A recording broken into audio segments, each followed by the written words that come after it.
wasn't stealing. I was gonna bring...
The following program is suitable for viewing by children under the supervision of adults. Parental discretion is advised.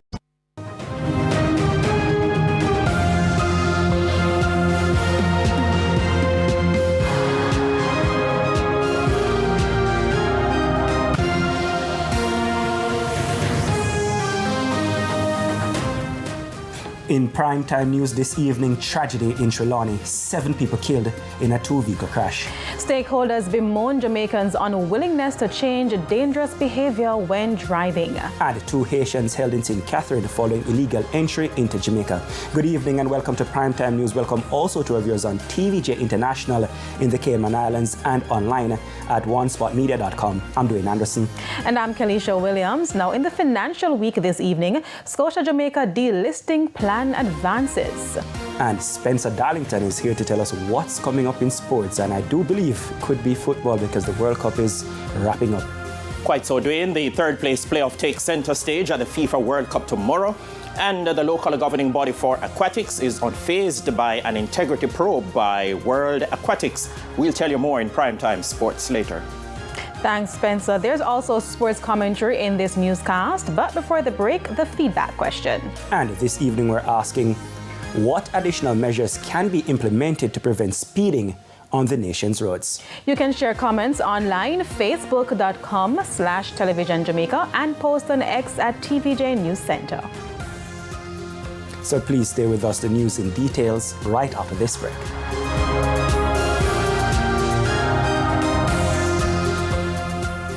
Win with KFC Big League. Join the league. Win a trip to Brazil.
Welcome back to Primetime News. Special welcome to viewers on TVJ International in the Cayman Islands and those of you watching online at onespotmedia.com.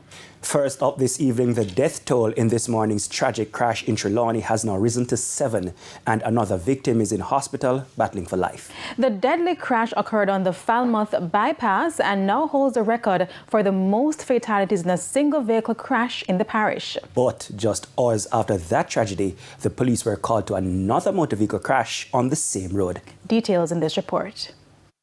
It was like the scene from a horror movie. Dozens of people gathered on the Falmouth bypass in Trelawny, watching frantically as several bodies were pulled from this motor vehicle wreckage around 8:30 Friday morning. I need to have the highway patrol them on the road just so keep the road going. Because what if dead on the road there and what if I see a 5 lay down there so. Upon arrival, we observe a box truck and a Toyota Hiace minivan. Both units appear to be delivery units. 5 people were traveling in the bus and 3 in the truck. 6 of them died shortly after the crash, and another victim died sometime Friday afternoon. Their identities are not yet known. We responded from Falmouth and we sought assistance from St. James. So we also called in the Falmouth Hospital. So we have 2 pumpers and 3 ambulances here. There's nothing more to say at this time. It is early days and the investigation continues. Not long after the investigators were finished with this scene, they were called to another scene just meters away in Salt Marsh. This Toyota Voxy crashed into this motor car. The full details of the crash are not yet known. However, there were no fatalities. Concern simply is the way we operate on the roadways. We do not operate with due regard. And it is full time now that we operate with due regard. The carnage on the roadway is too much. It is too much. In the meantime, Vice Chairman of the National Road Safety Council, Dr. Lucian Jones, says there needs to be a serious public education campaign in the island to reduce the carnage on the roads. There have been 157 road fatalities since January 1. Until we mobilize the entire nation to deal with the second leading cause of violent deaths on our roads, in the same way that we have successfully done so for homicides. And the Transport Minister Darrell Vaz is also reacting to Friday's deadly crash in Falmouth, Trelawny. I'm devastated at the news of the tragic death of 6 Jamaicans and the injuries of several others in the accident in Trelawny today. On behalf of the government of Jamaica, we offer condolences to the family, friends, and loved ones. And once again, this accident shows the urgent need for a national behavior campaign on road safety. Thankfully, the bid closed last week, and we're expecting to evaluate it and get it up and running in the shortest possible time. Something has to give. This cannot continue. The carnage on the roads cannot continue. And with Manchester recording 19 fatalities from 16 motor vehicle crashes since the start of the year, one councillor is calling on the police to step up its enforcement, especially for motorcyclists. The matter was discussed at the latest monthly municipal corporation meeting. Krista Campbell reports. Only 3 of the 19 deaths from 16 motor vehicle crashes in Manchester since the start of the year were motorcyclists. But Councillor for the Belfield Division, Mario Mitchell, says there's still cause for concern and wants police to specifically target motorcyclists. He relayed an incident with a young man in his division. We spend about 500,000 put back in metal in the foot. When the foot healed for a while, he go back on the bike, and he died 6 months after. And many of us as councillors face that when they crash on the bike and the mother and the father come and they ask for the local help and we help them put back metals and so in them foot. But the enforcement needs to be, one, the nicer kill me with the muffler that they remove. That is one. Secondly, them have on some little shorts and slippers and whatever, no safety gears. Operations Officer for the Manchester Police, Deputy Superintendent Valdin Amos, says there have been heightened police patrols in crash hotspots like Spurtree Hill and Winston Jones Highway. Targeting of motorbikes that are unlicensed, persons not wearing the necessary safety gears, persons that are carelessly driving on the road, not wearing their seatbelt, etc. But Councillor Mitchell wants more, noting the role of bad roads and poor lighting in some motor vehicle crashes. We were speaking here and we got the NWA, I think the mayor authorized a letter to go, and we were able to get them to put in the cat eye on Winston Jones, on Penn Hill. I think they did Spurtree last, and they did so. When they put in those to increase the visibility at night, there were almost 0 accidents for a period. What the problem I have, like with the cat eye, is that the fact that they only last for a while. The larger units and the trucks continue to destroy them and push them out of the way, so they don't last more than 3 months. And pointing to his own road safety research. For example, in Australia, they put in neon green instead of the white lines, and I've been making that a recommendation here that maybe we should look at even. So sorry, the mayor said and the meeting took place. One of the things I think that we should go forward is to change the white lines, because it doesn't help in terms of the night and the visibility is there. So our roads are not being bushed as often as they should. And it is a concern because if you go on some of these roads, the bush almost basically take over the whole road. DSP Amos stressed that most of the recorded road crashes in Manchester so far this year were mainly due to poor driving habits and defective vehicles. Krista Campbell, TVJ News. Thanks, Krista. To a TVJ News update now, a political showdown is unfolding this evening between the government and opposition over the impending increase in toll rates. Sandy Williams explains. The government has announced another increase in toll rates, and at the same time, the Minister of Transport is trying to blame the People's National Party for the tolling formula that is simply not supported by the facts. That sharp criticism from opposition spokesperson on Land and Works, Lothan Cousins, as the country reacts to the recently published proposed toll hike for the North-South Highway. The increase forms part of contractual obligations. Mr. Cousins argues the foundation for those agreements predates the former PNP administration, challenging claims about who is responsible for the tolling structure. The historical record is clear. The key agreements that established the framework for the North-South Highway project were negotiated and signed under the Jamaica Labour Party administration in 2011. While a restated agreement was signed in 2012, that was a mere formality. It was based on contractual arrangements that already existed before the People's National Party took office. It is therefore misleading for anyone to suggest that the tolling formula originated under the People's National Party administration. Transport Minister Darrell Vaz has issued a terse response. Once again, the PNP is being completely disingenuous. I understand that Mr. Cousins just got the little work a few days ago as shadow spokesperson. So we neither have the time or the documentation to properly review. Mr. Vaz also pointed to what he says is clear responsibility. The Labour Party lost office in 2011, December. This was signed 6 months later in June 2012, which would have given them sufficient time, wherever the discussions had reached, to quote and put together a proper final contract for signing, which the onus was on them to do. A binding deal with the toll authority stands at the center of it all, a contract that locks in periodic increases tied to inflation, which means that no matter who sits in power, the rates go up. Sandy Williams, TVJ News. Thanks, Sandy. Now, still to come this evening, some businesses see increase in commercial activity ahead of Reggae Sumfest. And in business news, customers of Jamaica's major utilities companies still facing frustrating delays when seeking help. We'll be right back.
Several others fled the area via boat. This has prompted a warning from the police against harboring undocumented migrants. Yannick Williams has the details.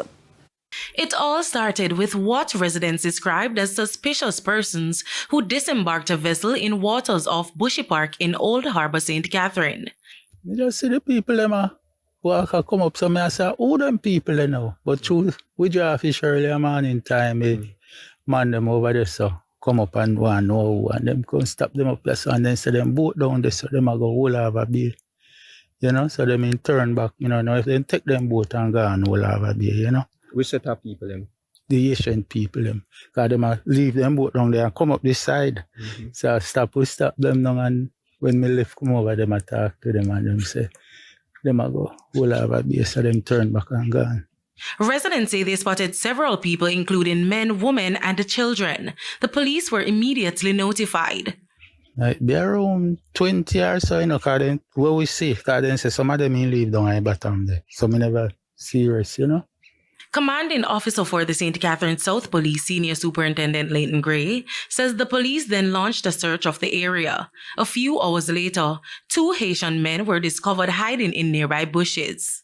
They were identified through Haitian passports found in their possession. Preliminary investigations revealed that the small vessel had left Haiti, destined to the United States of America. But as they go along, they develop difficulties along the way. As for the whereabouts of the other persons, it's believed they returned to the boat and sailed away. Yes, so we had to seek the support from the Marine Police and Coast Guard. They continue to monitor that waterway. They were somewhat out in terms of the distance. But however, when they came in and give some surveillance of that general space, the Haitian boat seems as it have left. The police are also reminding the public that assisting or harboring undocumented migrants is a criminal offense. The 2 Haitian nationals remain in police custody as investigations continue. Yannick Williams, TVJ News. The Jamaica Teachers Association, JTA, is calling for a national conversation on the use of artificial intelligence, AI, in education following CXC's major reforms to school-based assessments, SBAs. The JTA says while it supports efforts to protect the integrity of CSEC and CAPE examinations, the move highlights that the education system has not kept pace with the rapid rise of AI. Now, the association argues that simply changing the assessment format will not solve the wider challenge, as AI is already influencing homework, research, and classroom learning. It is now urging the Ministry of Education to bring together key stakeholders to develop a national policy on the responsible and ethical use of AI in schools. The Caribbean Maritime University, CMU, is setting its eyes on selling shore power to ships that dock at the nation's ports. The revelation was made by the university's principal, Professor Andrew Spencer, at the Higher Education Conference being held at Princess Resorts. Kimberly Petty reports. Faced with a massive climate change challenge, President of the Caribbean Maritime University, Professor Andrew Spencer, said the decision was taken to go solar, and so the campus operates entirely off-grid during the day as it is fully powered by solar energy. This has resulted in millions in savings in energy bills. Now, the CMU is exploring ways to sell shore power to ships. Shore power allows docked ships to plug into the local power grid to stop burning fossil fuels. The CMU just got established its new non-destructive testing lab with radiographic capabilities. What does that mean? It means we're now gone into nuclear energy, but not nuclear energy just for the sake of nuclear energy. Professor Spencer detailed his plans. We want to be able to sell them shore power, what we call shore power. So we're giving them electricity. So they're already taking our water and paying us for that. We want to give them electricity as well while they're in port. This transition, he adds, offers massive environmental, economic, and operational advantages for ship owners and local port communities. And while the institution does use the JPS's grid at nights, as the demand is less, he believes it would not be feasible to sell the ship's shore power whilst utilizing the JPS's grid. And so, alternative methods are being explored. So we're looking at green power, green energy, blue energy, and we're looking at nuclear energy to be able to do that. Kimberly Petty, TVJ News. Several other roads in the corporate area are set for repairs. The promise was given by Works Minister Robert Morgan. He pointed to the recent repairs of key roads in Kingston as proof of the government's ongoing response to the cries of motorists. Details in this report. I will not come here this evening and tell you that the roads in Jamaica are perfect. I too drop in the potholes.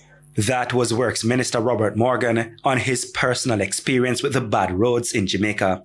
But with the heavy rainfall easing in most parts of Jamaica, several state initiatives, including Spark and other patching works, are now ongoing to fix the roads, including some of the busiest thoroughfares in the corporate area. Which is why every year we continue as a government to increase the investment in our road infrastructure. Which is why when you drive on the boulevard right now, you don't see any pothole, because this government has done work to fix the potholes on the boulevard. Multiple other roads, including in parts of St. Andrew Northwestern, have also been promised attention. These roads, the Works Minister says, are not necessarily the responsibility of central government. I don't responsible for Parish Council Road, but I cannot sit and watch the people of Northwest St. Andrew suffer because the leadership of the Kingston and St. Andrew Municipal Corporation don't care about them. So I'm going to work with my Minister of Local Government and my cabinet colleague. And I'm going to show them the central government care about local government. Central government care for the people of Northwest St. Andrew. The focus on roads reasons is just part of the government's wider plan to improve aging or deteriorating infrastructure across parts of Jamaica. Desmond, the reason why there is so much traffic on the boulevard is when the PNP build the boulevard, them never fix the bridge. We are going to finally fix the bridge. Remember when they built the boulevard, they laid a pipe and never connect the pipe. We are going to connect the pipe so that when you reach 6 Mile, it does not take you an hour from 6 Mile to reach Dunrobin, and you can go straight through to Barbican, straight through to the airport. The Works Minister was speaking at a JLP Area 1 meeting in St. Andrew on Thursday evening.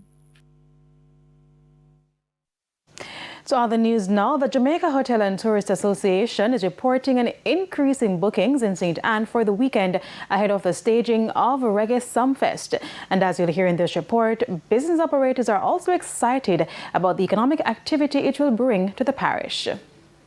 All eyes are on the 2026 staging of Reggae Sumfest. The promoters are making their final preparations for the influx of people expected to converge in the area. So too, business operators and hoteliers. All the supermarket, all the wholesales, a little place like mine, like the pudding shop, you know, we're going to be always busy. Like I said, we're going to be opening early Sunday morning to accommodate the people that's coming in. And everybody know that my food is affordable. So I'm looking forward to see all my good customers. Oh, yes. Everybody will be benefiting from them. Everybody, as far as I know, everybody's full. TVJ News understands that most large hotels, villas, and Airbnbs are reporting full occupancy, a development which President of the St. Ann chapter of the Jamaica Hotel and Tourist Association, Vanna Taylor, welcomes. But it drives not only tourism and the accommodation sector, but it drives all businesses. So it can only be a win-win situation for all of us once we have more events. I want to say thanks to all the events, the planners, all the event promoters for coming into our area. We think we have the best product, so come and use it. The government has also taken note of the economic boom slated for the parish this weekend. State Minister in the Ministry of Industry, Investment and Commerce, Delano Seavright, says MSMEs would be among the biggest winners. As many entrepreneurs, events like Sumfest provide a vital boost in sales, and it helps to sustain and grow their businesses. So it is exactly the kind of economic activity we want to encourage, where in essence, tourism, entertainment, local enterprises all work together to create jobs, generate income, and spread opportunities throughout the economy, not just of St. Ann, but the wider Jamaica. Of course, we commend Joe Bogdanovich and the Dancehall Entertainment team and the entire Reggae Sumfest team for their continued investment and vision. In the meantime, Mayor of St. Ann's Bay, Michael Belnavis, is encouraging more promoters to consider Plantation Cove in St. Ann for future large-scale events. So the entertainment zone is in place, and that means that the Noise Abatement Act won't apply. And of course, the fact that it's an entertainment zone means that it's conducive for solid entertainment. So all those issues associated with having parties and the noise and the inconvenience and so on, that has been eliminated. Culture and Gender Minister Olivia Grange says more persons should be able to enjoy Grand Gala this year. The government is expanding the viewing experience for persons who turn up at Independence Park. Details in this report. In 2 weeks, Jamaicans will celebrate the nation's 64th year of independence. And the Culture Minister Olivia Grange says planning is underway to meet increased demand for tickets to the big event, Grand Gala. As we don't have enough space in the stadium. So we are going to do an extension in the National Arena and the Indoor Center, where if you can't get into the stadium, we will give you a ticket to get into the Indoor Center and the National Arena, where you could watch the events on big screen and enjoy Independence Village. The Grand Gala will be complemented by events such as the Festival Queen competition and Mellow Go Round. Persons who plan to celebrate in other ways during the August 1 to 6 Emancipation period also now have the chance to party for longer in designated spaces. Very soon, in Olympic Gardens, on their hip strip, it will be declared an entertainment zone. We are looking at creating entertainment zones across the corporate area, in Kingston and St. Andrew, and across the island, where you can party all night and nobody no come lock you off. Right? The minister gave the update while speaking at a JLP1 area meeting in St. Andrew on Thursday evening. She also used the event to address the incidents of domestic abuse in the country. Some attacks against women in particular have turned deadly. We are about to open our third shelter to keep women in a safe space when they want to get out of an abusive situation. And I'm going to use the opportunity to say to the men that you must protect your women. Don't beat them if you have an argument. Care for them, because the women in this country, they are the backbone of Jamaica. Now, while speaking at that same JLP event last evening, JLP Deputy Leader Desmond McKenzie took issue with reporting around the pepper spray incident. Radio Jamaica and TVJ carried a news item saying that I, Desmond McKenzie, led a group of over 200 people march onto the Darling Street police station to intimidate the police. And in the process of doing that, I was pepper sprayed. Now, Radio and Television Jamaica News, we take the opportunity to clarify an issue raised by West Kingston Member of Parliament Desmond McKenzie in that news clip just aired from the political meeting last evening. Now, in our initial reports, we indicated that the MP was pepper sprayed in the vicinity of the Darling Street police station where a crowd had gathered. But we later received information that the incident in fact occurred on Bustamante Highway, some way away in Tivoli Gardens. We updated our reports to indicate this situation. Now, none of our stories suggested that the minister and MP was intimidating the police or hostile in any way. Additionally, we gave the Member of Parliament 4 clips to explain in our primetime news story, allowing to give his account of the incident. Although the accurate information was provided in subsequent stories, we regret the initial error relating to the location of the MP's presence. And we take another break with more local stories and international stories when we return.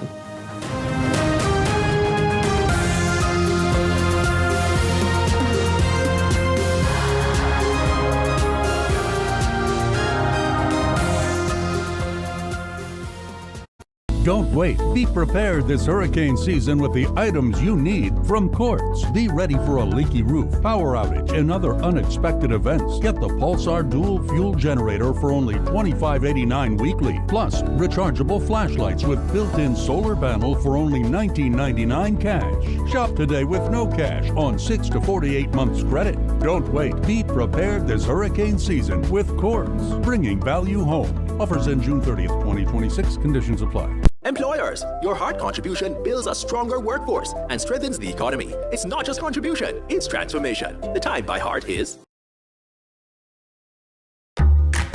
An essential tip for proper meat storage. Brought to you by... Top quality meat, frozen veg, seafood and processed meats at affordable prices. Nation's choice, always your best value. Temperature check. Ensure your refrigerator is set to 40 degrees Fahrenheit or 4 degrees Celsius or lower to slow bacterial growth. That was an essential tip for proper meat storage. Brought to you by top quality meat, frozen veg, seafood and processed meats at affordable prices. Nation's choice, always your best value.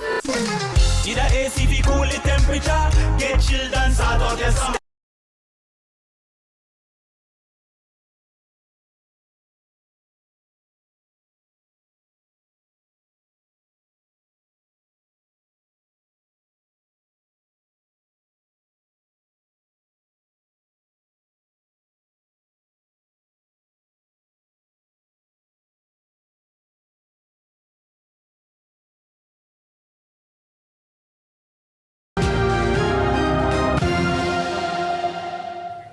Welcome back and thanks for staying with us. Continuing the news now, the music may have stopped, but the conversation has started yet again. After what patrons called a magical night, fans and artists are united in one appeal: more reggae festivals across the Caribbean, not only for the revenue they generate, but as a way of embracing a culture that is authentically Caribbean. Romarda Lyons reports on day 2 of Reggae Therapy in Martinique.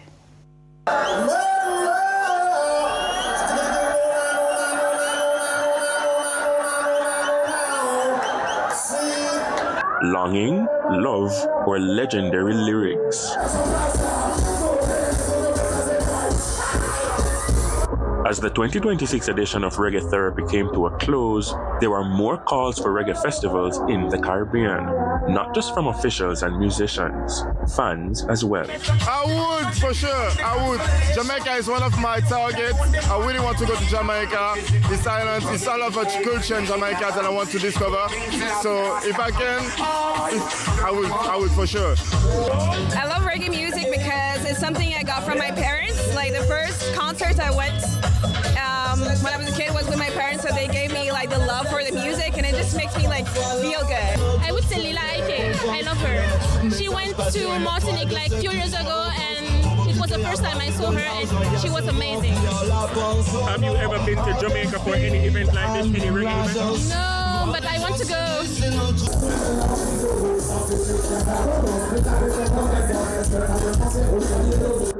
Day 2 also saw some 10,000 patrons, many of whom admit that they are willing to put their money where their mouths are to enjoy reggae wherever. You know, I was born in reggae music from when I was young. I love the message, I love the vibes, from Bob Marley to Sizzla, Capleton, conscious music. It's very important for the soul. I don't know yet, but I think I would like to go to Jamaica for an event like that, you know.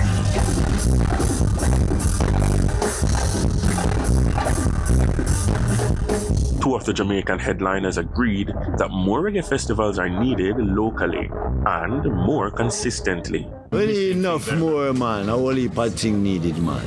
You know, enough more music we need to be promoting from Jamaica. Still, the best, back in the day, the best thing was Reggae Sumfest. 1 week, solid.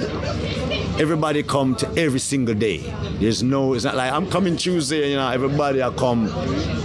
You just dance all night, you might have the extra people, but every single night, people fly in Monday, Tuesday, they might come Monday, Tuesday, Wednesday, Thursday, Friday.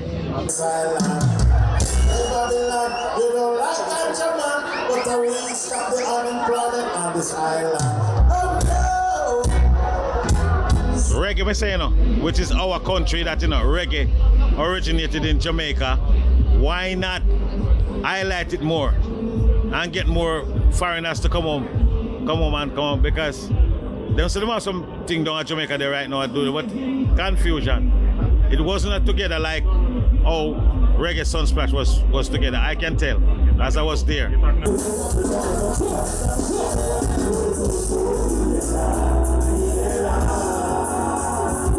Now, is it likely that Jamaica will host Reggae Therapy in the future?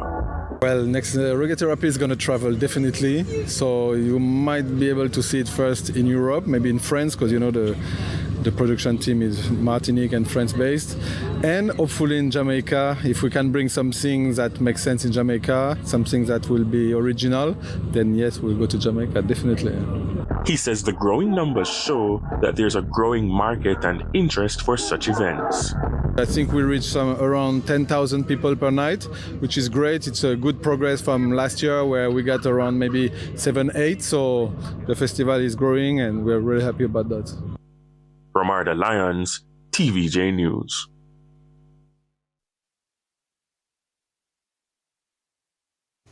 And we take another break, but stay with us. A financial week and news from overseas when we come back. Well, before that, we go to our feedback responses, and this is what we're asking this evening. What additional measures can be implemented to prevent speeding on the nation's roads? The first comment is from Winston Buckley. Traffic authorities should put a device in all vehicles that whenever they speed and break the speed limit, the tracker in the device alerts both police and towing company to go get the car wherever it is, seize that car for a good month or 2. Let's see the next one. Audley Phillip, we have to move beyond traditional policing to a safe systems approach, such as redesigning roads in order to ensure safe driving. Okay. And Warren is saying more speed cameras and radars, fixed and mobile units, especially in school zones and crash hotspots. Then publish locations so people know they're being watched. We'll keep those comments coming to this question. What additional measures can be implemented to prevent speeding on the nation's roads? And you can share those comments on facebook.com/television Jamaica and post on X at TVJ News Center. Now we'll have the financial week and news from overseas when we come back.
The transaction is expected to close in the fourth quarter of 2026, after which Scotia Group Jamaica would become a private subsidiary of its parent company.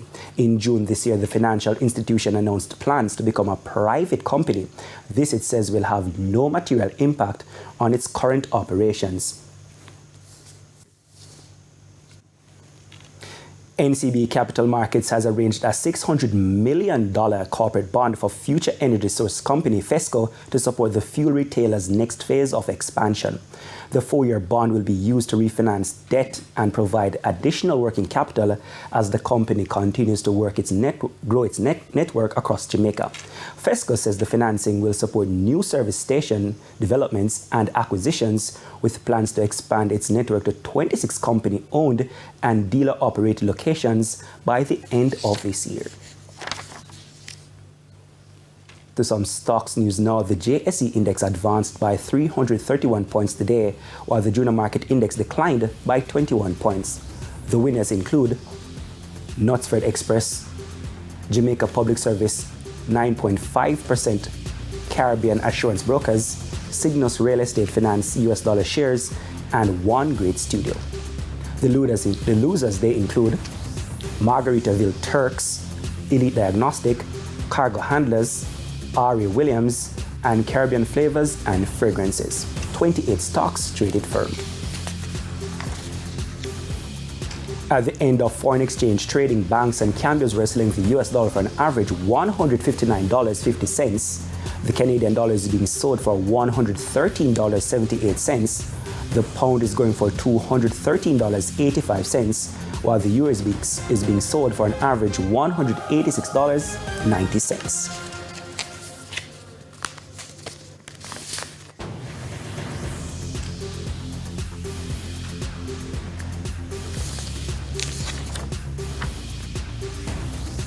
And just before we go, we want to tell you about this particular story because customers of Jamaica's major utility companies are still facing frustrating delays and inconsistent service when seeking help. That's according to a new survey by the Office of Utilities Regulation, OUR.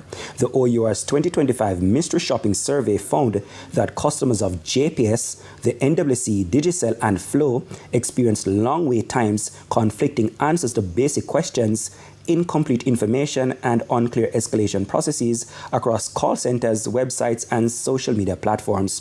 The OUR is urging utility providers to adopt stronger customer service standards, including maximum wait times, faster responses on digital platforms, and better training for frontline staff. The survey, based on more than 430 customer interactions, also found that digital channels continue to underperform, with many customers still preferring in-person service for resolving complex issues. And that's the Financial Week. News from overseas when we return.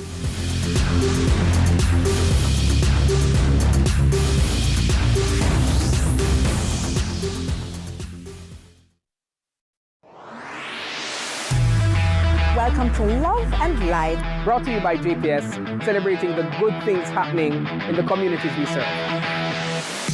At JPS, we bring the energy and more. We're about lighting up lives. We're about giving back. We're about spreading love to people and making spaces better than we found them. Want to know how we do that? Tune in to Love and Light every Sunday.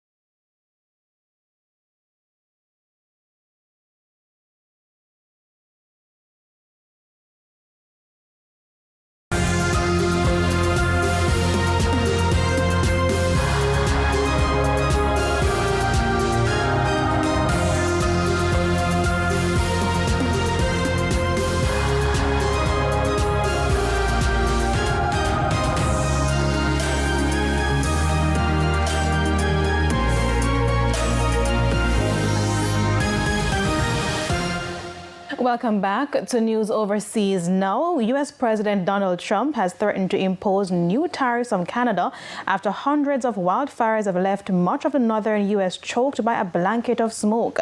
The threat follows complaints by U.S. lawmakers over the wildfires, and one lawmaker in Canada asking the U.S. to send support to fight the fires rather than complain. Trump says his country is being unnecessarily invaded by filthy, polluted, and unhealthy air. According to Canadian Wildlife Land and Fire Information System, as of Friday, there were about 888 fires actively burning in Canada, with the majority burning out of control. More than 190 of those blazes are burning in Ontario, some out of control.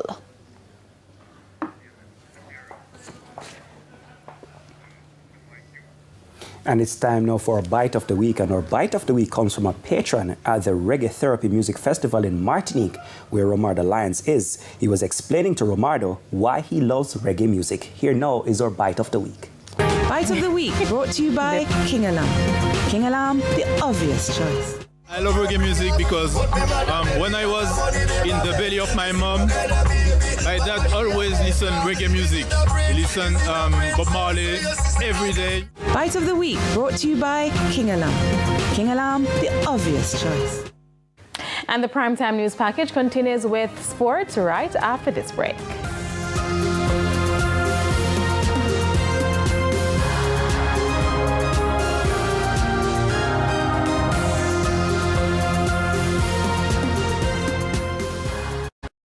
Bite of the Week brought to you by King Alam. King Alam, the obvious choice.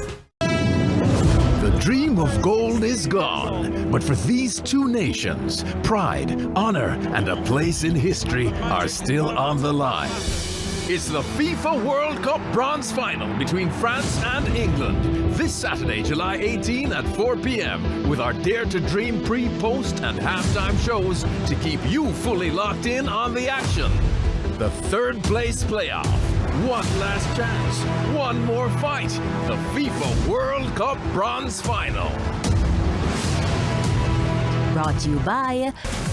This is Flow 5G. Red Stripe, I'll give you one bag of things under every camera. Red Stripe, get in the game! Authorized under Section 58.3 of the Betting, Gaming and Lotteries Act.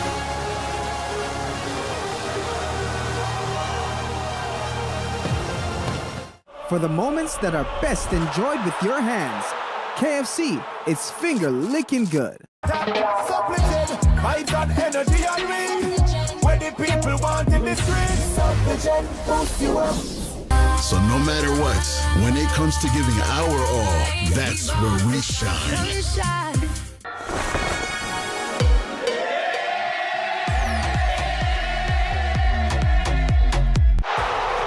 It's all about World Cup on Football Fix this Thursday, July 23. From spectacular goals to breathtaking saves, from stunning upsets to the breakout stars who stole the spotlight, we're reliving the unforgettable moments that kept the football world on the edge of its seat. The passion, the drama, the glory, all in a one-hour special. Football Fix this Thursday, July 23 at 9 p.m. Just felt as though this FIFA World Cup was not quite complete. Get up, stand up. Think your school has the next championship choir? Now's your chance to prove it. All Together Sing is celebrating 20 seasons.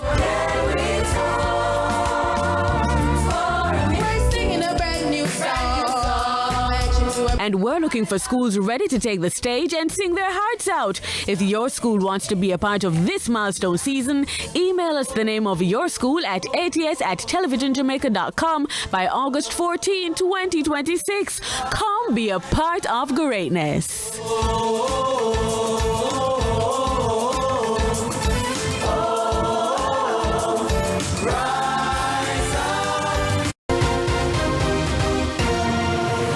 Coming up in Primetime Sports Friday, ASAJ unfazed by Global Aquatics Integrity Probe, and two former champions battle for third place at the FIFA World Cup on Saturday.